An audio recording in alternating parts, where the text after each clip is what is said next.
할렐루야. 오늘은 2021년 11월 13일 토요일입니다. 하나님 앞에 나오신 모든 성도님들을 주님의 이름으로 환영하고 축복합니다. 계속하여 욥기를 묵상하는 가운데 있습니다. 오늘 말씀을 통하여서 하나님께서 나에게 하시는 말씀을 깨닫고 실천하는 하루가 되시길 간절히 소원합니다. 우리 다 함께 조용한 기도로 나아가겠습니다.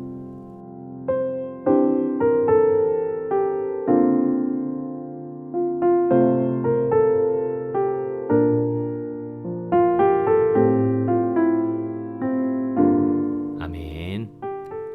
오늘 우리에게 주시는 말씀 욥기 23장 1절에서 17절 말씀을 다 함께 보시겠습니다.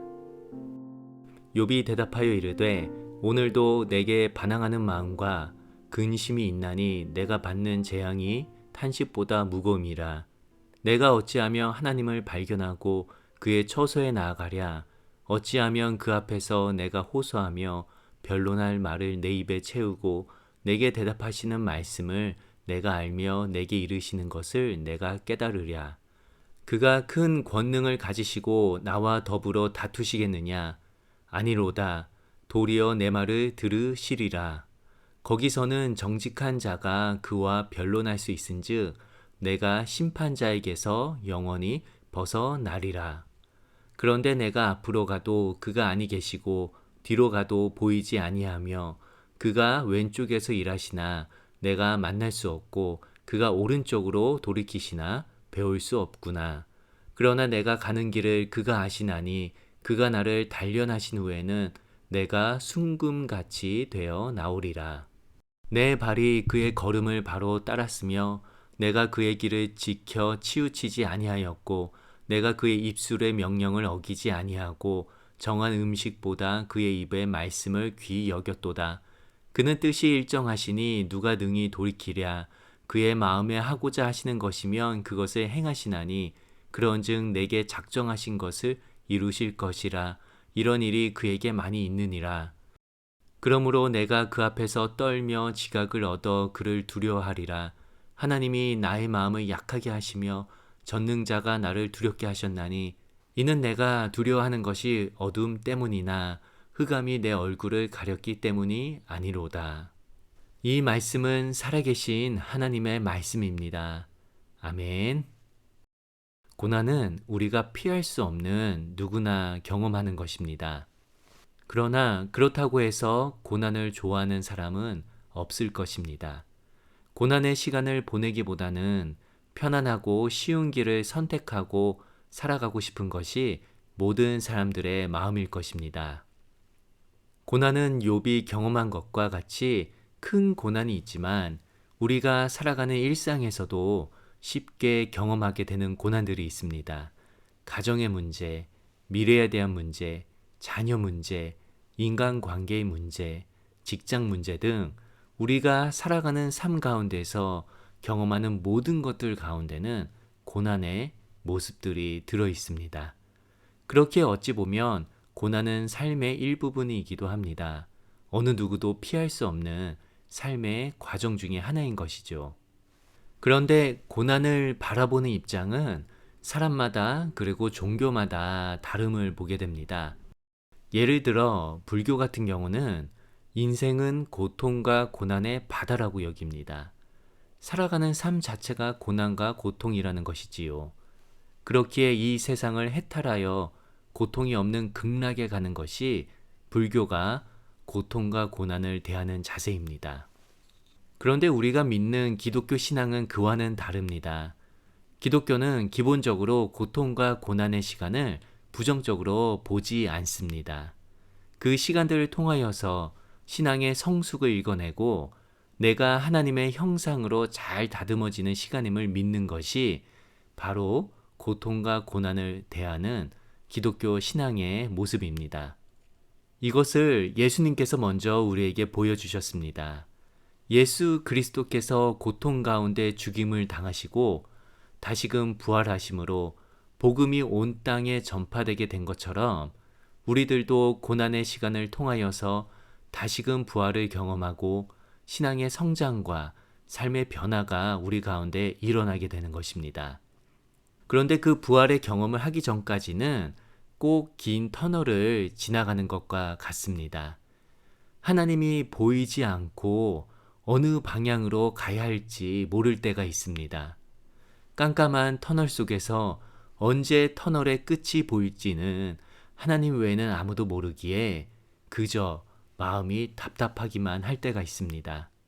100m만 더 가면 된다고 하거나 그래도 조금 더 멀지만 10km만 더 가면 된다고 속 시원하게 대답해 주시면 좋겠는데 하나님이 그러지를 않으십니다.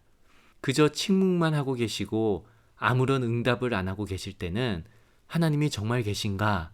라는 의심이 들기도 합니다. 오늘 본문을 보면 욥도 역시 그러한 심정을 가지고 있었음을 보게 됩니다. 8절에서 9절 말씀을 읽어드리겠습니다. 그런데 내가 앞으로 가도 그가 아니 계시고 뒤로 가도 보이지 아니하며 그가 왼쪽에서 일하시나 내가 만날 수 없고 그가 오른쪽으로 돌이키시나 배울 수 없구나. 하나님의 음성을 듣기 위해 이렇게도 해보고 저렇게도 해보았는데 여전히 하나님은 나의 목소리에 응답을 해주지 않으신다고 합니다. 하나님을 의지해 보기도 하고 하나님께 기도해 보기도 하지만 그분이 아무런 응답을 해주지 않기에 우리의 마음은 좌절을 경험하거나 영적 갈급함을 경험하기도 하는 것이지요. 그리고 어떤 경우에는 교회를 떠나기도 합니다. 우리가 교회를 떠나는 이유들이 참 많이 있습니다. 그리고 대부분의 이유는 교회와 관련된 부분들 때문에 교회를 떠나곤 합니다. 저는 그것을 부정하고자 하지는 않습니다. 분명 교회가 좀 더 성숙해지고 변화되어야 하는 부분들이 있습니다.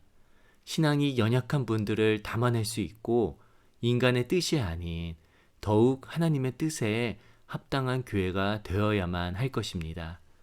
그런데 사실은 근본적인 부분을 우리는 좀 더 바라보아야 합니다. 지금 내가 하나님을 만나거나 느끼고 그분의 얼굴을 볼 수가 없는 신앙적인 어려움들이 내 안에 있기에 교회를 떠나는 경우가 많이 있습니다. 그것을 우리는 영적인 갈급함이라고 합니다. 우리가 흔히 가나안 성도라는 표현을 쓰는데요. 가나안을 거꾸로 하면 안나가가 되기에 가나안 성도라고 부릅니다. 하나님은 믿지만 교회는 나가지 않는다는 것이지요. 교회에서 받은 상처들과 비윤리적인 모습에 실망하여 교회를 다니지 않고 집에서 개인 신앙생활을 하시는 분들을 가나안 성도라고 합니다. 가나안 성도가 되는 것도 결국은 영적인 갈급함이 있기에 그렇습니다. 이러한 영적 갈급함은 성도들이라면 모두 다 경험하게 되는 신앙의 성숙을 위한 과정 중에 하나입니다. 모두 다가 거쳐가게 되는 것이지요. 광야의 시간과 같습니다. 차이점이 있다면 어떤 분들은 광야에 오랫동안 머물러 계신 분들이 있고 어떤 분들은 비교적 빨리 광야로부터 나오시는 분들이 계십니다. 그런데 영적 갈급함이 오랫동안 지속되게 되면 교회 생활 또는 신앙생활에 위기가 옵니다. 또한 예전에는 경험하지 못하였던 여러 가지 고난들을 만나게 됩니다. 신앙생활을 하지 못하게 하는 방해 요소들이 점점 더 많아지게 되는 것이지요. 이때가 중요합니다. 신앙생활에 어려움이 찾아오게 된다면 그때 우리는 하나님만을 바라볼 수 있어야 합니다. 사람들의 목소리를 듣게 되면 낙담이 되고 실망을 하게 됩니다. 영적인 갈급함은 하나님이 없는 빈자리에서 나오는 것이기에 절대 사람의 노력이나 사람의 능력으로 해결이 되는 부분이 아닙니다. 욥기를 읽으면 읽을수록 대단하다고 느껴지는 부분이 있는데요. 그것은 무엇이냐면 계속되는 욥의 친구들의 판단과 정죄에도 불구하고 욥은 여전히 하나님을 향한 신뢰를 그 마음을 놓지 않고 있다는 것입니다. 그는 이미 신앙의 성숙의 단계에 올라와 있다고 할 수가 있는 것이지요. 그렇기에 하나님도 그를 인정하였던 것입니다. 만약 교회에서 욥의 친구들과 같은 분들이 계속하여 옳은 말만 하고 정죄의 말만 하였다면 아마 그 이야기를 들은 분들은 견디지 못하고 교회를 떠났을 것입니다. 그런데 욥은 그러하지 아니하고 고난의 상황에서도 여전히 하나님께서 나의 길을 인도해 주실 것이라는 확신을 가지고 있었습니다. 그리고 이 시간을 통하여서 자신의 신앙이 더욱 성숙해질 것임을 고백하고 있습니다. 10절 말씀을 읽어드리겠습니다. 그러나 내가 가는 길을 그가 아시나니 그가 나를 단련하신 후에는 내가 순금같이 되어 나오리라. 욥의 상황은 너무나도 억울하지만 그는 고난 가운데서도 하나님을 향한 신뢰를 놓치지 않고 있습니다. 비록 이 고난의 시간을 견디기가 너무 힘들고 어렵지만 그래도 하나님께서 자신의 길을 인도해 주실 것이라는 믿음의 확신이 있었던 것이지요. 욥의 신앙이 성숙하다는 것을 우리는 고난을 대하는 그의 자세에서 찾아볼 수 있습니다. 제가 읽은 책 중에 성숙한 그리스도인의 영적 기초라는 책이 있습니다. 그 책에 보면 신앙인의 모습을 4단계로 구분을 하였습니다. 이것은 나이 또는 신앙생활에 연수와는 상관없이 철저히 신앙적인 부분만으로 구분을 한 것입니다. 이것이 꼭 다 맞다고 할 수는 없지만 한번 들어보시고 과연 나는 어느 신앙의 단계에 와 있는가를 생각해 보시면 좋겠습니다. 1단계는 영적 갓난아이입니다. 이 단계에 있는 분들은 자신이 구원받았음을 믿고 내가 그리스도로 인하여 죄인에서 의인이 되었음을 믿습니다. 그리고 진리를 사랑하는 마음도 있고 순전한 믿음도 있습니다. 그러나 아직 마음에 요동함이 있습니다. 세상에서 하던 언행과 습관들이 아직 몸에 배어 있습니다. 믿음은 있지만 그 믿음이 견고하지 못하고 흔들리는 분들이 여기에 속하게 됩니다. 2번째 단계는 영적 어린아이입니다. 이 단계에 있는 분들은 자신이 죄 사함을 받았음에 대한 확신이 있습니다. 그리고 하나님 아버지에 대해서도 알고 있습니다. 옳고 그름에 대해서도 구분을 할 줄 압니다. 그리고 성령님에 대한 경험도 있고 신앙의 뜨거움도 있습니다. 그리고 하나님의 무조건적인 사랑도 알고 있습니다.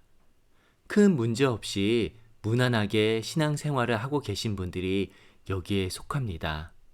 그런데 이런 분들은 대부분 자기 자신을 위해서 신앙생활을 하시는 경우가 많이 있습니다. 3번째 단계는 영적 청년입니다. 이 단계에 계신 분들은 영적 전쟁에서 승리합니다. 다른 이들 앞에 삶의 모범이 되어줍니다. 대인 관계의 기본 원리를 알고 있습니다. 자족하는 마음이 있고 하나님의 사람이 된다는 것이 무엇인지를 알고 있습니다. 물질과 욕망과 정욕의 유혹을 피할 줄 알고 하나님의 뜻이 무엇인지 알고 행하는 사람입니다. 교회 안에서 삶의 모범을 보이시는 분들이 바로 영적 청년에 속하신다고 보시면 됩니다. 4번째 단계는 영적 아비입니다. 지혜가 장성한 사람입니다. 하나님을 바르게 압니다. 하나님 앞에 겸손합니다. 하나님을 어떻게 섬겨야 하는지를 알고 있습니다. 주님의 고난에 기쁘게 참여합니다.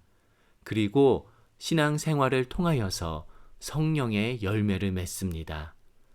이 마지막 단계는 가장 성숙한 하나님의 사람이라고 할 수 있습니다.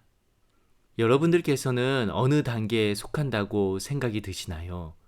다른 누군가를 판단하는 데 사용하지 마시고 나를 돌아보는 데 이 4단계, 이 4단계의 구분을 적용해 보시면 좋을 것 같습니다. 4번째 영적 아비의 단계에서 우리가 눈여겨볼 것은 바로 주님의 고난에 기쁘게 참여한다는 것입니다. 성숙한 사람은 그리스도의 종으로서 고난을 받으며 주님을 섬기는 자입니다. 비록 어려움을 당하지만 주님께 대한 사랑과 헌신으로 인해 고난을 부끄러워하거나 또는 피하지 아니하고 오히려 적극적으로 고난에 참여하는 사람들입니다. 왜냐하면 고난을 통하여 순금같이 단련됨을 이미 경험으로 알고 있기 때문입니다. 내 형제들아, 너희가 여러 가지 시험을 당하거든 온전히 기쁘게 여기라. 이는 너희 믿음의 시련이 인내를 만들어내는 줄 너희가 알미라. 인내를 온전히 이루라. 이는 너희로 온전하고 구비하여 조금도 부족함이 없게 하려 함이라. 또한 바울은 로마서 5장 4절에서 다음과 같이 말하였습니다. 우리가 환난 중에도 즐거워하나니 이는 환난은 인내를, 인내는 연단을, 연단은 소망을 이루는 줄 알미로다. 사랑하는 성도님들, 고난을 극복하는 것은 결코 쉬운 일은 아닙니다. 하지만 우리가 고난을 이겨내는 훈련들을 계속하게 된다면 하나님을 더욱 신뢰하고 신앙의 성숙이 더욱 이루어지게 됨을 믿습니다.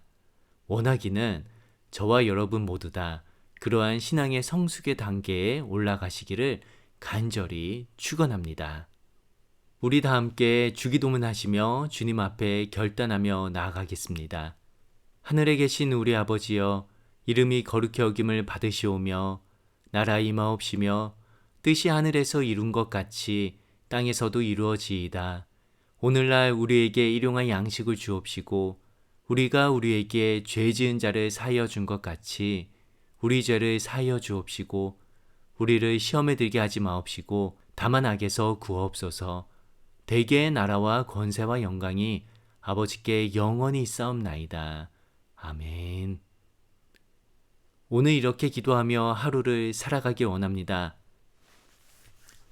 먼저 기도할 것은 주님, 오늘 말씀을 기억하고 실천하게 하여 주시옵소서. 우리가 신앙생활을 하다 보면 하나님이 느껴지지 않을 때가 있습니다. 그러한 때에 상황을 탓하지 않게 하시고 내가 하나님과 올바른 관계를 형성하고 있는지 나의 신앙을 돌아볼 수 있게 인도하여 주시옵소서. 그리고 두 번째 기도할 것은 이렇게 기도하시기 바랍니다. 그리고 두 번째 기도할 것은 주님, 나의 신앙이 더욱 성숙해지기 원합니다. 나 자신만을 위해서, 나 자신을 위해서만 신앙생활하지 않게 하시고 나를 통하여 주님이 드러나게 하시고 성령의 열매를 맺으며 고난을 이겨내며 주님의 고난에 동참하며 성령의 열매를 맺으며 살아가는 우리가 되게 해달라고 기도하시며 주님께 나아가도록 하겠습니다.